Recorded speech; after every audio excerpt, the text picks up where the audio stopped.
Fala pessoal, tudo bem com vocês? Sigo falando baixinho aqui por causa da voz, mas a gente precisa falar dessa derrota do Corinthians para o Juventude nesse jogo de ida das quartas de final da Copa do Brasil. O Ramon Dias visivelmente priorizou o Campeonato Brasileiro. Domingo é o jogo da vida. O time cometeu muitos erros durante a partida, mas ainda, vejam só, teve um gol salvador, que pode ser o da esperança. Vamos falar sobre tudo isso. Chega mais, eu sou o Chico Garcia, inscreva-se no canal e vamos juntos.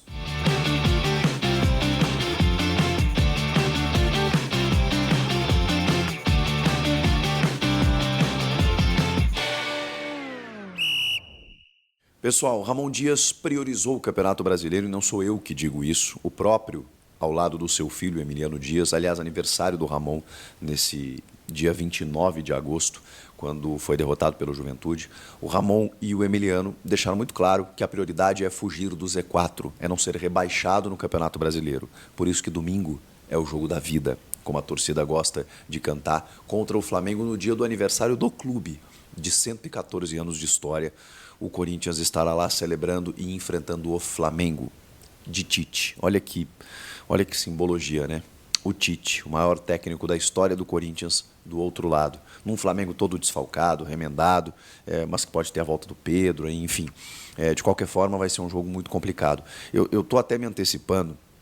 Estou falando de domingo antes de falar desse jogo da quinta, porque, assim, uma coisa está atrelada à outra. A escalação do Ramon, ela indicou, ela ofereceu ao Juventude a seguinte mensagem: eu estou pensando no domingo. E é natural que os jogadores entrassem em campo pensando no domingo. Eu não estou com isso tirando a responsabilidade do que o time entregou ou não entregou em campo. Eu não estou com isso tirando o mérito do Juventude, que foi uma equipe competitiva, cascuda, como tem sido durante a temporada, sob comando do Carpini, na verdade, do acesso para cá, né? Depois Roger Machado, agora Jair Ventura. É uma equipe que está sabendo o que fazer, está encarando grandes jogos, grandes desafios. Não sei se vai ganhar algum título esse ano, provavelmente não vai ter fôlego ali na frente, mas, cara, é um time que está indo. Está indo e está arrancando ponto de muita gente, e está eliminando muita gente, está deixando muita gente grande pelo caminho. Esse é o Juventude. Não estou dizendo com isso que o Juventude já passou. Pelo contrário, acho que o gol do Gustavo Henrique deu esperanças para uma possível classificação.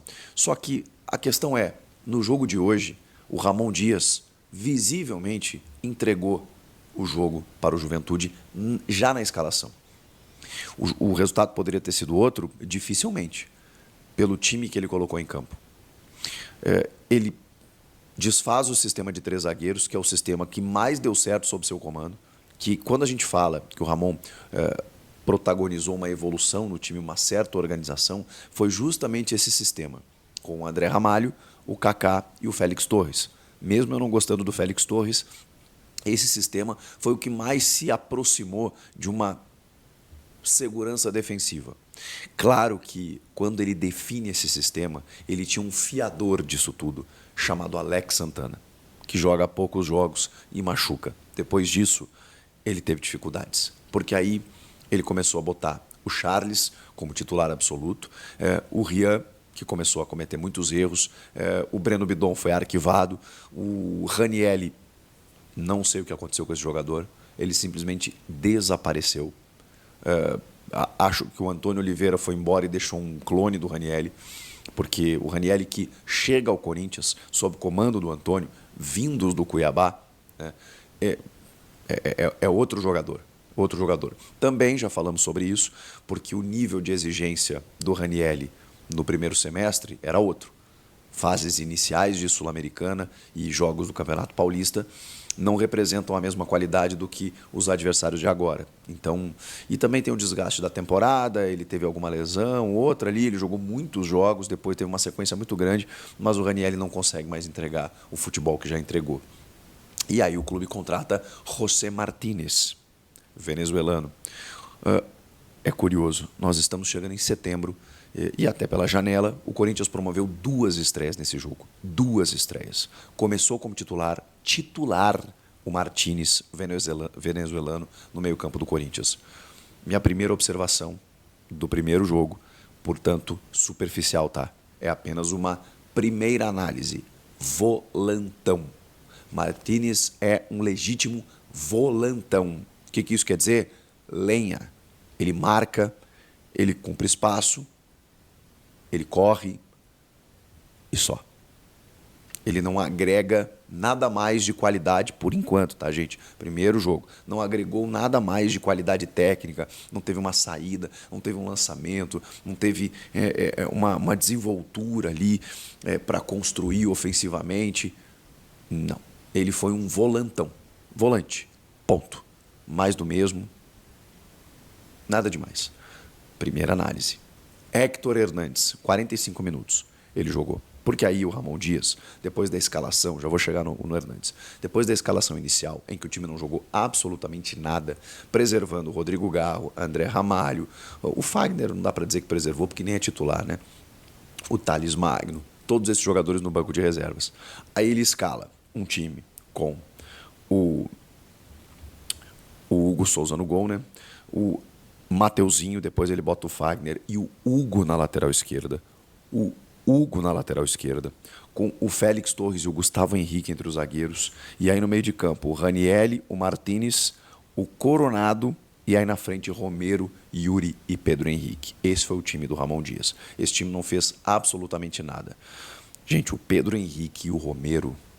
O Pedro Henrique até correu, mas correu... Tá até viralizando aí, né? Por fora do campo. O Romero não tocou no caroço. O Romero não tocou na bola. O Yuri Alberto tá com dificuldades, né? A bola passa debaixo do pé dele.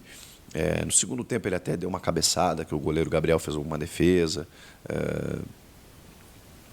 Tô me esforçando aqui, mas é difícil. Não tem muita coisa, não. Aí o Ramon faz o quê no intervalo? Troca 3 peças. E aí faz o óbvio. Para tentar ao menos competir. Desmancha a linha de 4, coloca o André Ramalho como um terceiro zagueiro, tira o Romero, tira o Pedro Henrique e tira o Hugo. Bota o Matheus Bidu e aí ele consegue ter os alas nesse sistema de 3 zagueiros, com o Bidu avançando e o Mateuzinho. Depois ele põe o Fagner, que a gente sabe que é melhor no apoio, mas está visivelmente fora de forma. 3 zagueiros com o Félix, o Gustavo Henrique e o André Ramalho. E tira também, como eu falei, ele tira os 2 pontas e o lateral, coloca o Bidu, coloca o André e coloca o Héctor Hernandes no lugar do Pedro Henrique. Héctor Hernandes. Primeira análise, 45 minutos, é apenas uma análise superficial de meio jogo que ele atuou. É do ramo. O que eu quero dizer com isso? É centroavante. Sabe dominar a bola. Sabe conduzir a bola. Sabe jogar futebol, sabe olhar o jogo, tem postura, posicionamento, sabe finalizar. Calma, essa calma é para mim também. Primeira análise, mas movimentos, gestos, participação no jogo, é do ramo. Se ele vai fazer 50 gols ou nenhum, eu não sei. Só quero dizer que ali parece ter um jogador. Eu gostaria de vê-lo mais, gostaria de ver a sequência para o Héctor Hernandes. O Yuri permanece no time, joga um pouco mais fora da área, atacando o espaço. Teve até a possibilidade, em alguns momentos, de fazer arrancadas, mas aí um time desorganizado, né?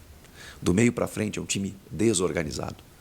É um time que, assim, e hoje ele até foi do meio para trás também desorganizado, né? Porque os gols que toma, meu Deus do céu.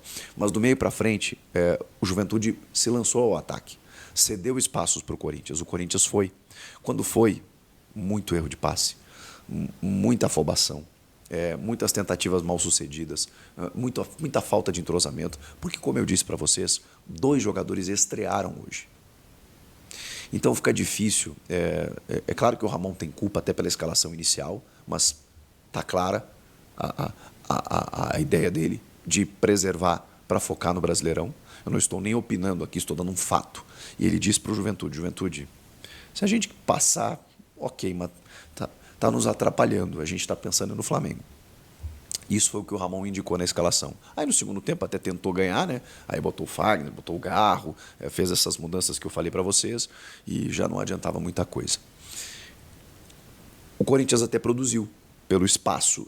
Primeiro porque o time melhorou, segundo porque o Juventude ofereceu espaços. E aí o Corinthians produziu. E aí criou uma chance, outra lá e tal. E no melhor momento do time, que não era muita coisa, mas no melhor momento do time, no segundo tempo, toma o gol. E toma o gol mas assim, o primeiro gol, cara, ele é de um amadorismo, porque o jogador, o Carrijo, ele tá até impedido lá. Só que aí ele sai do impedimento, ninguém vê ele chegando, a bola desvia no Lucas Barbosa, porque se ela vem do cara que chuta na meia-lua, ele estaria impedido, porque ele vem da posição de impedimento. Como desviou no meio do caminho, virou uma nova jogada, e aí ele estava legal. E aí o Hugo sai completamente mal. No primeiro tempo, o Hugo fez 2 milagres. Milagres. Ele salvou o Corinthians, salvou. Primeiro tempo era para ter sido uns 2-0 para o Juventude. Fácil. E o Hugo, mais uma vez, salvou o Corinthians. Mas, no segundo tempo, os 2 gols que ele toma são gols que ele não vinha tomando. O primeiro, eu não consigo nem entender o que ele fez. Mas houve uma falha defensiva completa, generalizada, e ele sai errado. E o segundo é uma bola defensável.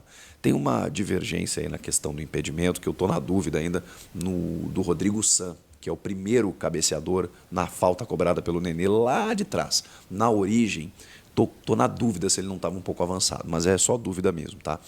Porque nas imagens que eu vi, elas não foram esclarecedoras. Quando ele cabeceia, aí sim, ele pega o Danilo Bosa em condição legal, que finaliza forte a queima-roupa, é verdade, sozinho, mas ela passa embaixo do Hugo.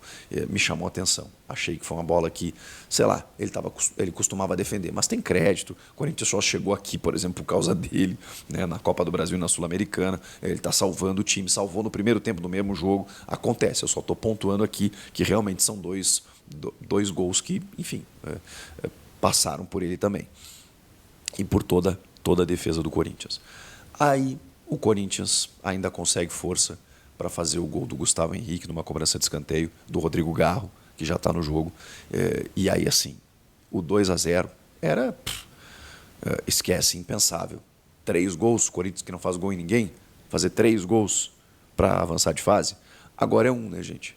É 1. É 1 para levar para pênaltis, mas é 1 que desmancha a vantagem do Juventude. E o jogo é na Neoquímica Arena. Não tem resolvido muita coisa ser na Neoquímica Arena. Mas, assim, o jogo é só lá no dia 11 de setembro, daqui 13 dias. E tem antes esse jogo contra o Flamengo, depois tem jogo contra o Botafogo, tem Campeonato Brasileiro antes em que o Corinthians precisa reagir. O Corinthians reagindo no Brasileiro, as Copas, elas ficaram até mais saborosas. Nesse momento, elas estão azedas, elas estão agridoce. O Corinthians passa, classifica e aí fica aquela tensão do final de semana do jogo pelo Campeonato Brasileiro. Uma coisa está atrapalhando a outra e isso está impedindo, muitas vezes, do time ter uma tranquilidade maior na temporada, de ter uma confiança maior. Eu não quero ser incoerente aqui, porque eu estou vendo muita gente metendo o pau no jogo, especificamente no time contra o Juventude. Primeiro que não existe um time. O Ramon definiu um esquema que tinha o Alex Santana. Ele machucou. Depois o Ramon começou a desfazer o sistema. Isso é culpa dele. Para preservar para o brasileiro. E aí, quando ele não tem o sistema de 3 zagueiros, ele desmancha aquela ideia inicial dele, que é a que estava dando certo. Segundo, jogadores chegando, eles estão vestindo a camisa e indo para campo. É o caso do Thales Magno, do Hernandes, do Martínez. Por quê? Porque precisa de qualidade. O Ramalho, o Hugo Souza, esses caras chegaram agora há pouco. Então, como é que eu vou cobrar entrosamento? O Corinthians está num período terrível, numa temporada horrorosa. E muito por conta de... Gente, são 18 contratações. Então é claro que não tem um time ainda. É claro que não dá para a gente entender para onde esse time vai. E está avançando nas Copas, mas no Brasileiro está sofrendo, está apanhando. É que hoje, esse time contra o Juventude é um time desentrosado, bagunçado, desorganizado, em que pela escalação do técnico não jogou nada no primeiro tempo, melhorou no segundo e foi batido por um time que está jogando bem, que aí sim tem entrosamento, tem organização, tem estrutura, tem um time ali. Ali tem um time. O Corinthians ainda não tem esse time. E o fato de não ter um time é o que complica para permanecer na Série A. Por isso que domingo é o jogo da vida. Eu não sei como, mas o Corinthians vai ter que ganhar do Flamengo. Não sei como. Vai ter que ganhar. O que vocês acharam do jogo? Dá para classificar? Comentem aqui. Inscreva-se no canal. Eu volto na próxima. Tchau. Arthur Cabral foi flagrado no aeroporto de Lisboa no dia 28 de agosto, alimentando ainda mais os rumores sobre sua possível transferência para o Corinthians. As negociações estão avançadas e as chances de o Timão fechar com o atacante são muito grandes. No entanto, o Corinthians tem até o dia 2 de setembro para concretizar a compra e anunciar oficialmente o reforço. A expectativa da torcida é alta e os próximos dias serão decisivos. Siga o canal Atualizadas do Corinthians e curta o vídeo, acione o sininho para não perder nenhuma novidade do Timão.